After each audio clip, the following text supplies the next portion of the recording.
Okay, welcome to the Pat Dooley Show, episode 6. We appreciate everybody for clicking on, and of course, not a good mood around Gainesville this week. Not only did they lose by 28 points, the worst loss since 2002, but John Brantley gets hurt, high ankle sprain. He'll be out for the LSU game, probably the Auburn game. I think the hope is to get him back for Georgia, but even that might not be a possibility. High ankle sprains are tough to deal with. There's a ligament down there that does a lot, you know, and when you're moving around. And so we've seen guys with high ankle sprains be out 4 weeks. So we'll see how that all works out. Certainly, when you watch the game and it got off to such a great start and the swamp was electric and everything was exciting, but Alabama's really good. And once the game settled down, remember last week I said pace yourselves? There was a lot of talk in the locker room after the game, according to sources, that the players said, hey, look, you know, we just got a little too excited early. Alabama players said they were a little too excited earlier. And that's not surprising. That's what happens in a big game like that, a night game, big crowd, CBS is in town. You see both sides kind of get crazy early and crazy things happen. And then when it settled down to be a football game, guess what happened? Alabama took over the line of scrimmages, and that was all she wrote. Had Brantley stayed in the game, I think it would have been competitive in the second half. You saw Florida was able to shut them down in the third quarter, and finally Richardson wore him down in the fourth quarter, but it really doesn't matter. He wasn't in the game, and that's all that counts. Alabama's very good. I mean, they're one of the 2 or 3 best teams in the country. I can sit here right now and tell you that Alabama, LSU, Oklahoma, maybe Stanford, although I'm not sure of the competition they play, but I like that Stanford team, Wisconsin. There are about 5 or 6 teams maybe that have kind of elevated themselves ahead of everybody else. And we'll see how that all plays out. You know, one great indication of how good Alabama's defense is was the Arkansas-Texas A&M game. I don't know how many of you watched Arkansas-Alabama the week before. I mean, it was ridiculous. Arkansas could do nothing against Alabama's defense. They come out against Texas A&M, which is a pretty good team, but a Big 12 defense, soon to be an SEC defense, and just shred them. You know, Tyler Wilson throws for over 500 yards, so that gives you a pretty good idea. Although I will say this, Florida was able to throw the ball in Alabama. I think the key is when you're playing Alabama, throw when they're looking for the run, and you can throw on them then. It's capable, it's there, but you can't throw on them when they know you're going to throw the ball, because that's what we saw on both that second and third down play near the end of the half when Brantley got sacked and eventually injured. When they know you're going to throw it, they can attack you, and they will attack you, and it's not going to be pleasant. When Driscoll came in the game, for the most part, they knew that he was going to throw the ball because they were so far down, and he never had a chance. But we'll see what happens this week. Of course, the Gators go to LSU, and you know, it's kind of funny. I was thinking about this the other day. How did Will Muschamp know that Brantley was going to get hurt? And I say that jokingly, but if you remember after the Kentucky game, and remember at the end of the half, they sent Brantley in, and Driscoll played there towards the end of the half and didn't do well. I actually had 2 turnovers. And Muschamp said, look, they wanted to look at John a little bit, and I said, sure, go ahead, because we need to get Jeff Driscoll in the game. This is a long season. That goes back to that NFL mentality that he has, and where quarterbacks in the NFL are always getting hurt. And it's almost like he was thinking, he's going to get hurt. And it could probably happen in the next 2 games when we're facing incredibly tough defenses. There's a real good chance John Brantley's going to get hurt in one of those games, so we got to get Jeff Driscoll ready.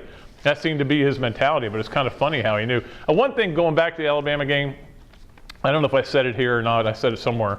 I would love to have seen a reverse early in that game, because a reverse is a speed killer. In other words, they're pursuing the ball, you reverse it back the other way, all their momentum's going one way, that could be a big play. We never saw a reverse. I was really surprised. I'm not questioning the play calling, because I think Charlie Weiss, as you know, has forgotten more football than I know, but that's the one thing I would have done. I would have run a reverse somewhere early in that game and kind of got that in their heads. But that's me. I like reverses.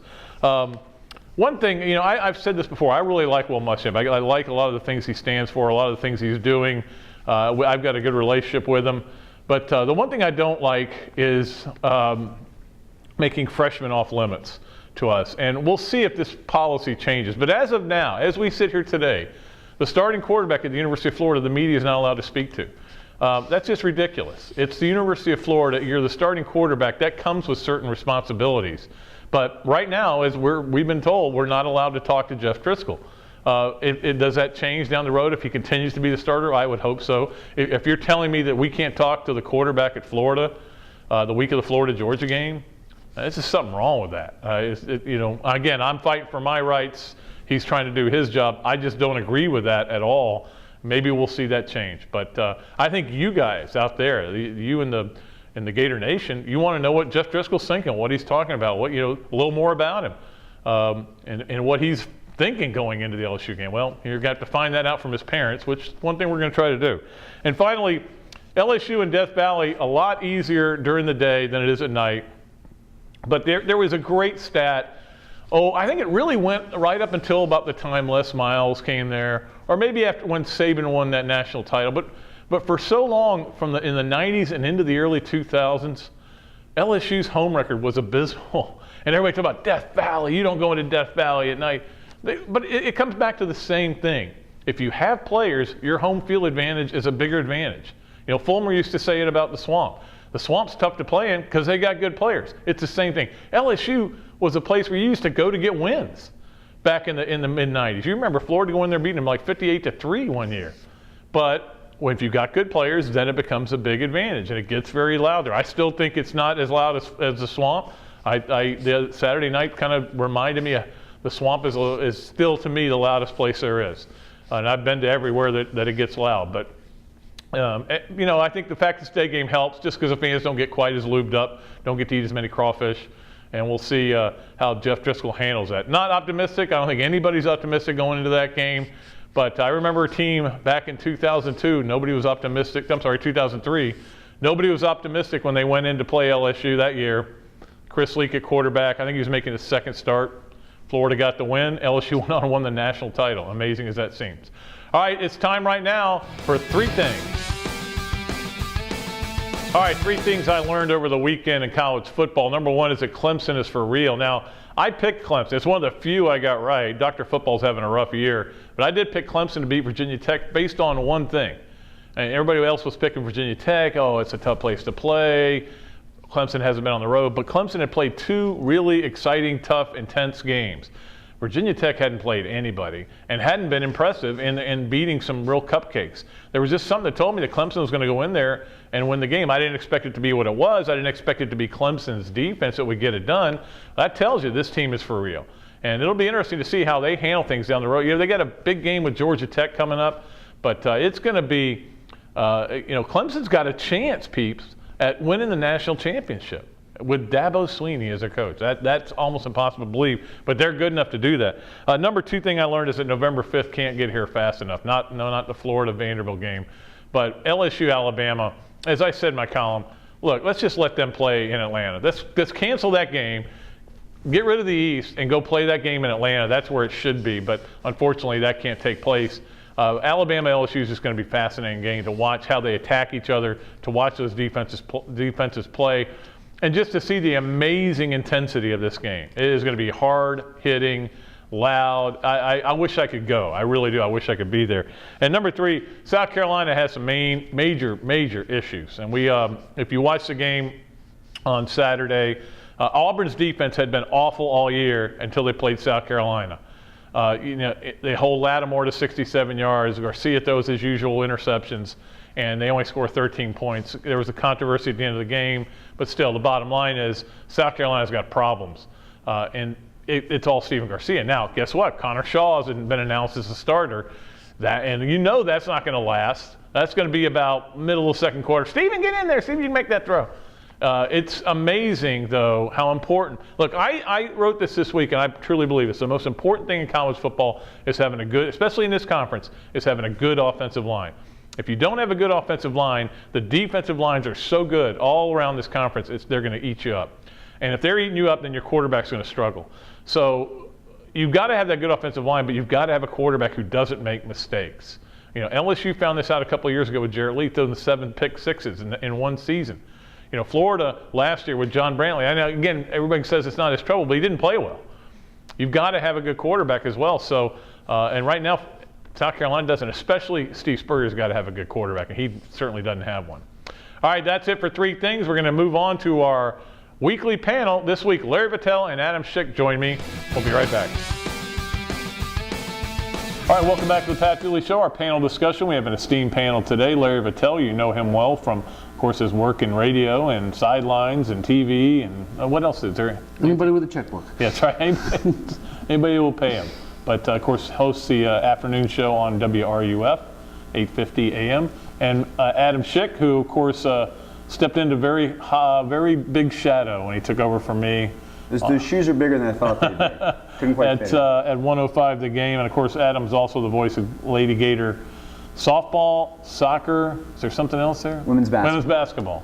You got them covered. I got everything covered. And the archery team. Yeah, they start playing in 2014. They're really good. They're going to be really good. They're aiming for great success. We have some great stuff here to talk about. Of course, it was another great weekend in college football. We'll start off by the obvious question, guys, and that is, does Florida have a chance in Baton Rouge without John Brantley, Larry? I mean, it's going to be tough. It's going to be awfully tough, and my answer is not much. They do have a chance. You've always got a puncher's chance. Florida matches up better with LSU than it does with Alabama because their greatest susceptibility defensively is Alabama's power running game. They just don't have the depth up front to hold up to that over the long haul. LSU doesn't have that. Their line's not as good. Their backs are not as good. So I think Florida's defense can keep them in the game if they avoid the big plays. Moving the ball offensively, I don't see them being able to drive the football. They're going to have to hit a big play. Demps or Rainey's going to have to find a seam and maybe a special teams play. So they're going to need a couple, 3 big plays and for the defense to hold on for dear life. Yeah, that Alabama defense was seamless. I mean, there was no seam to find. If you look statistically, Adam, LSU's defense is not quite as good, but they're better at the turnovers. They're plus 12 in turnover margin. Florida cannot turn it over and win that game. And they force a lot of turnovers, and they're so quick. There was a highlight I saw from this weekend against Kentucky where Morgan Newton drops back, and before he knows it, there's 3 guys in his kitchen, force a fumble, scoop it up, and score. They're fast, they're instinctive, but I also think that Florida just played the #1 team in the country. So even though they're going on the road, not quite as daunting. I don't think LSU's offense is even close to as impressive. They don't have a guy like a Trent Richardson. Right. So from that standpoint, I think Florida does have a puncher's chance because they have nothing to lose, and LSU is still trying to figure out what to do with Jordan Jefferson, how to become more dynamic offensively. And I think if there's a way to try and do something to get Demps and Rainey some space, they have to run for more than 8 yards combined if Florida's going to have a chance to win the game. We remember in 2003 when a team went there from Florida and didn't have a chance. And Chris Lee engineered an unbelievable win over the team that would become the national champs that year. Yeah, you got enough talent on this Florida roster to beat anybody you play, but the margin for error is so small, and it got even smaller with the loss of Johnny Brantley. So they've got to have things go right, and at this stage, that means big plays and your defense hanging in there. I think the defense can get it done. I don't think LSU is going to score a whole lot of points. I just don't see how the offense can drive the ball. They have to hit big plays to have a chance. Which they did, of course, the first play against Alabama. Wasn't that game, though, almost, I mean, it's like I was talking before, the Tennessee game was almost exactly like the Lane Kiffin game. Florida's blowing them out, about to kill them, Tebow fumbles, and all of a sudden it becomes a 10-point game, and they're crowing about it afterwards. This Tennessee game was a blowout, Demps fumbles, they end up cutting it to 10 points. The South Carolina game last year, DeBose runs a kickoff back, place is going nuts, South Carolina takes over from there and dominates the game. This is exactly the same game. Very much, very, very similar to that. And that's when you have teams that don't have a lot of margin for error. Alabama's got a bunch. Florida doesn't. Things snowball more quickly. Right. And that's what's going to happen with this team. I think for the rest of the year, you're going to look for those moments. Can they withstand failure? Can they overcome failure within a game? We don't know that, but after the Upshaw interception against Alabama, I don't know many people that thought the game was that Florida still had a chance to win, even though it was still close. No, I was the same. I was right around those lines. I felt it was Marcel Darius running with the ball. And I'd seen that game before. All right, number 2, Adam. Is Texas go back to reality this week against Oklahoma? Texas off to after their miserable 5-7 start. Off to a 4-0 start. I think they made I wrote about this whole Garrett Gilbert thing. Garrett Gilbert didn't puke all over himself in the second half against Alabama, so he's anointed this great quarterback. Then he goes 5-7. Then he comes out and he's doing terrible again. They finally bench him. Now they've got Case McCoy in there and Ash, the other kid, the freshman. But they're 4-0. And 4-0 is better than what they were last year. But do they get knocked back a step against Oklahoma? They were pretty impressive last week against Iowa State, which is not saying a whole lot, but they probably do go back to reality. I look for them to be competitive. I've been to that game before. You have the 50-50 split. It's the closest thing to Florida-Georgia that you're going to find. And just from that standpoint, you think that emotion, that rivalry factor can keep them in the game. But Oklahoma, just too strong offensively. No one seems to be able to stop Ryan Broyles, even though they know that's where the ball is going. So I don't see a way Texas wins the game, but I like for them to keep it a lot closer than they have in the last couple of years. It'll be close for the national anthem. And that's it. Oklahoma is going to clobber Texas. You're right about the quarterback thing. It's like interim coaches. If an interim coach wins a bowl game, you should immediately take him off your list because you're going to get a distorted perspective off that small sample size. Bill Stewart. Exactly. Ask West Virginia. But I just look at this Texas team. I think it's got a lot of holes. Iowa State was losing in every game this year. They've managed to survive a few things here and there. Right. They're a bad football team. They may not be epic bad, but they're bad. Oklahoma's loaded. Oklahoma, it may not be Alabama loaded, but they're as good as anyone else in the country. I think they're going to blow their doors off. When you were at that game, did you get anything fried at the Texas State Fair? Because they'll fry anything there. They fry butter, they fry Oreos. I had none of the fried food. I just walked by the people. Neighbors, frogs that are having to be hopping by. It is cool. Now, I will say it's cool, but the Cotton Bowl's kind of a dump. Oh, it was horrible. Yeah, it was bad. But I went there a long time ago, and it's a neat experience. In fact, when I was there, the people from Jacksonville were there just to kind of see what it was like there, so they could take back anything that. You ever wonder who came up with the idea of frying butter? It's like we got this hunk of lard. I know what we need to do. Yeah, add lard. There aren't enough calories in this. Maybe that's what all these linemen that can't gain weight should do. Just get fried butter. Fried butter sticks. All right, number 3. If you had to vote for one of these two guys, both defensive players, we're thinking outside the box, South Carolina's Melvin Ingram or Tyrann Mathieu from LSU. Larry, the Honey Badger has just a turnover machine right now. Yeah, I tell you, these are two terrific players. I love Mathieu. I think Mathieu is as good a corner as there is in the country. He can return kicks as well. So I'll go with him because I think you look at him as a guy who has no fear for a young guy. He should have fear. I think he's a better cover guy than Patrick Peterson. Now, that was a heck of a player they had last year. He's a better Peterson's a lot bigger Peterson does kid, all those other things so well, but as far as pure covering a guy, Matthew's as good as any in the SEC, so he gets my non-Heisman vote. Okay. I'm going to take Melvin Ingram because you have to have that Heisman-type moment, and I'll remember for the rest of the season one of the biggest plays of the year, which was his fake punt that he ran down the sideline against Georgia. Stumbling. Yeah, no one could stop this big defensive tackle and just goes all the way down 68 yards for a score. So he did something out of the ordinary. And if he's going to get a vote for Heisman, which he's not going to, but if he were, you would need a defining type play like that, which he has. I will tell you that I've been told that if they get in a situation they're like on the 50-yard line, they need a Hail Mary, they're bringing Ingram in the game to throw it. And catch it. Yeah, that's right. Throw it, run all the way down the field and catch it. He's that great an athlete. I will say this is and I'm not one of these guys who says, I'm voting for, I know you do like to do this, you vote for somebody off the ball. Mm-hmm. He voted for the Wisconsin offensive line, or he threatened to. I backed off. But I'm not, I tend to just go with, a little bit more. This is a year that I might look at that. The trouble is, the Heisman contenders, whether it's Richardson, whether it's Landry Jones, who I didn't think looked like a Heisman contender against FSU, but turned it around the following week against Mizzou, whether it's Luck, you can make an argument you definitely can make it, to me, Blackman at Oklahoma State. The stuff he's doing is just ridiculous. So it's not a year where you look at it and you go, well, there's nobody else worthy, I'll stick a defensive guy in there. Well, there are plenty of worthy guys. Yeah, loads exactly. of them. I love Blackman. I think Blackman's a tremendous, tremendous football player.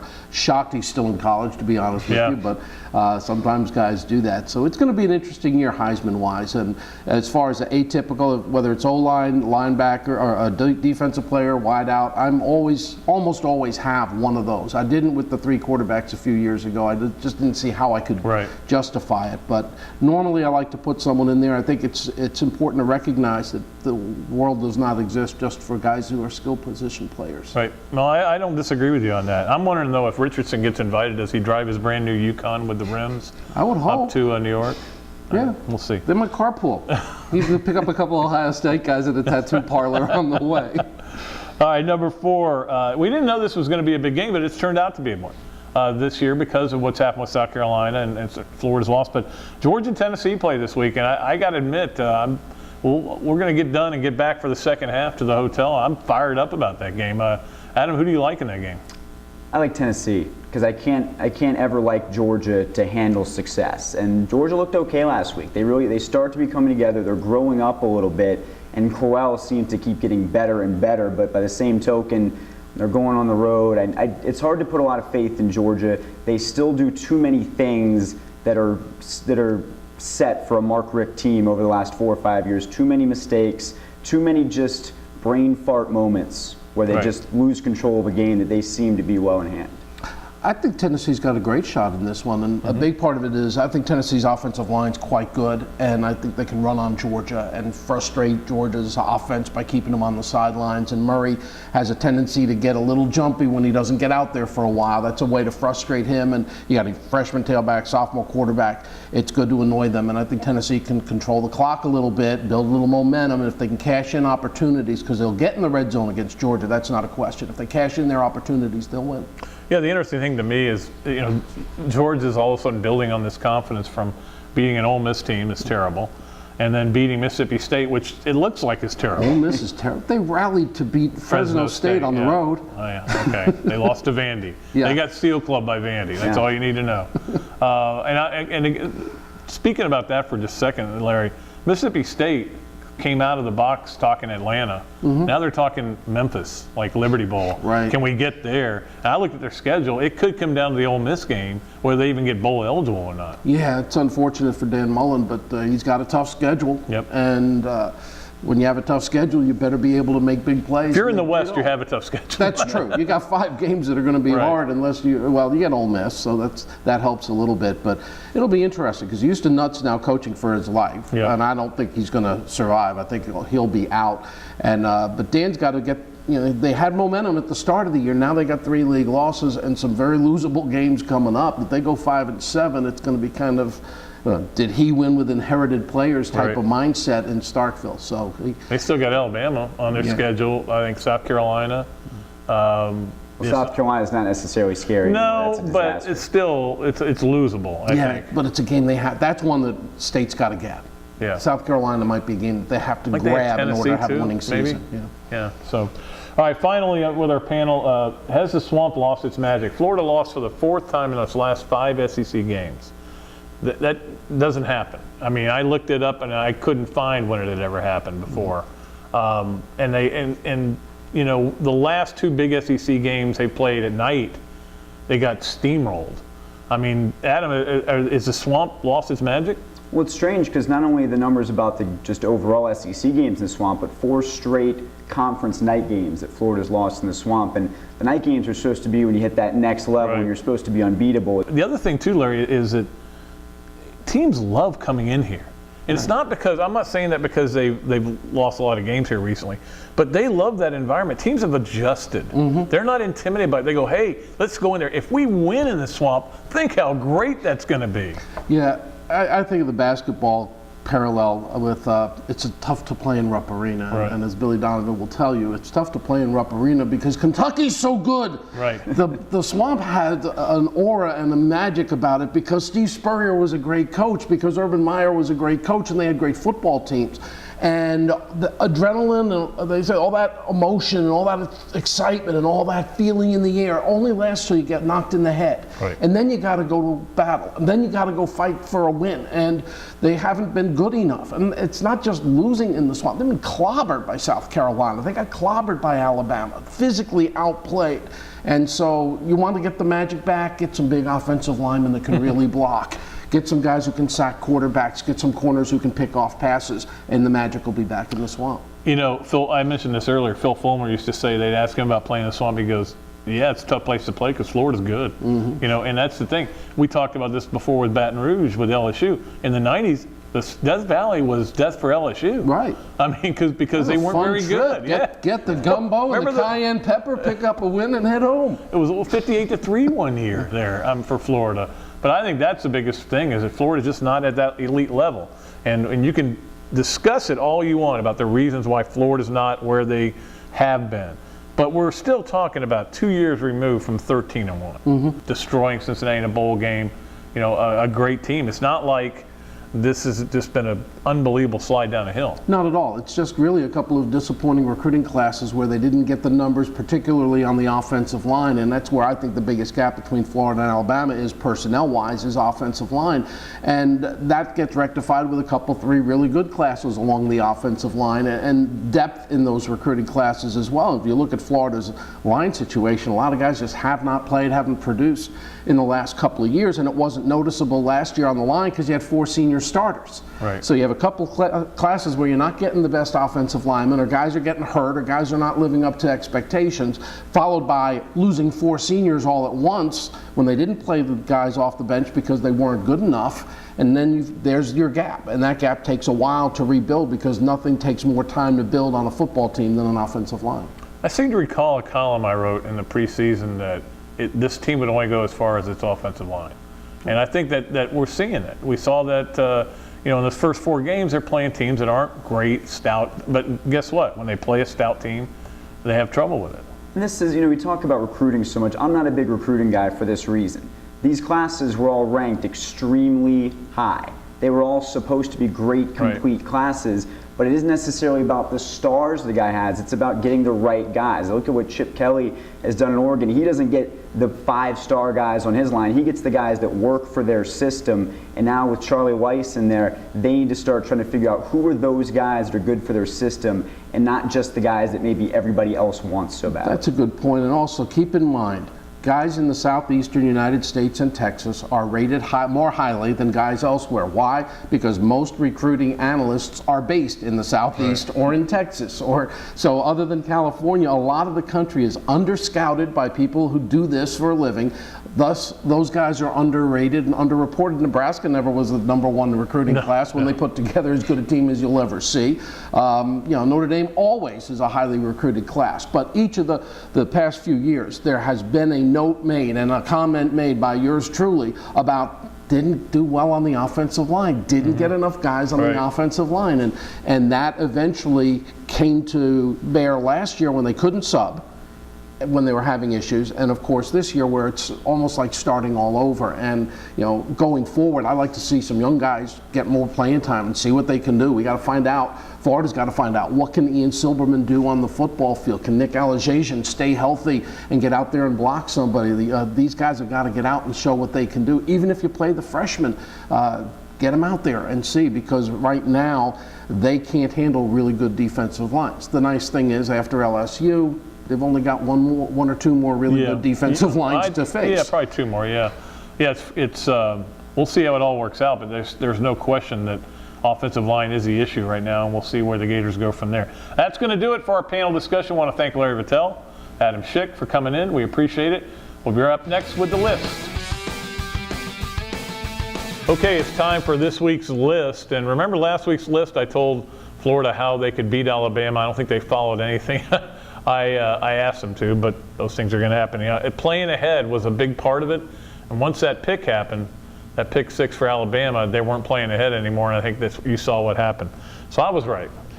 This week's list, the 5 worst teams in BCS conferences. We're 5 games in, and there are some bad football teams. Some of them are a little bit of a surprise. Some of them aren't. Number 5, we're going to go with Kentucky, the Wildcats, 2-3. It's not their record that disturbs me. They've got wins over Central Michigan and Western Kentucky. But when you watch them play, they're so unathletic. It's amazing. I watched their game against LSU, and you knew LSU was going to win by whatever score they wanted, but they were just not very good. And there's an argument here for a couple other teams, but I'm putting Kentucky at 5. Number 4, Boston College. I've watched them play a couple of times. They're just pathetic. They're 1-4 right now. They're just. When I watched them, when Wake Forest I watched earlier this year, and I didn't think Wake Forest was any good, and then they beat Boston College. So that put Boston College on this list. Number 3, Oregon State. They got the big goose egg going, 0-4. They've had kind of a tough schedule, but it's amazing the drop-off they've had. Mike Riley's struggling, man. It's not going well for him. I saw somewhere they had him on the hot seat. I don't think that's the case at all. I think they love Mike Riley. They brought him back for a second time, and I think he'll be fine. But number 2, the Minnesota Golden Gophers, who seem to be on this list just about every year. They're 1-4 right now. They followed up a loss to North Dakota State with a 58-0 loss to Michigan. Now, Michigan's better this year. They're not 58-0 better. And to shut out your team, I mean, Michigan's defense has gotten better. There's no question about it under Brady Hoke. But that's embarrassing. Number one, though, is another Big Ten team, Indiana, 1-4. Now, I know you're saying, Indiana, boy, they played Penn State to the wire. Penn State almost got on this list. That's how bad Penn State's playing. They're 1-4. They have lost to North Texas and Ball State. That gets you on this list. Well, that's going to do it for the list. That's going to do it for the Pat Dooley Show. Appreciate Larry Vettel and Adam Schick for coming in. I think we're going to have some pretty big guests next week as well, so make sure you click on. Until next time, I want to thank Laura, my producer, and, of course, my sports editor, Arnold Feliciano. Make sure you get on Gatorsports. We got so much stuff on there. The Beach Boys podcast is up. We'll have the Swampcast preview in the LSU game. We'll do a Swampcast after the game. We got all kinds of blogs up there. Gatorsports.com, the place to be. Till next time, Pat Dooley, sports columnist of the Gainesville Sun, saying so long from the Sunshine State.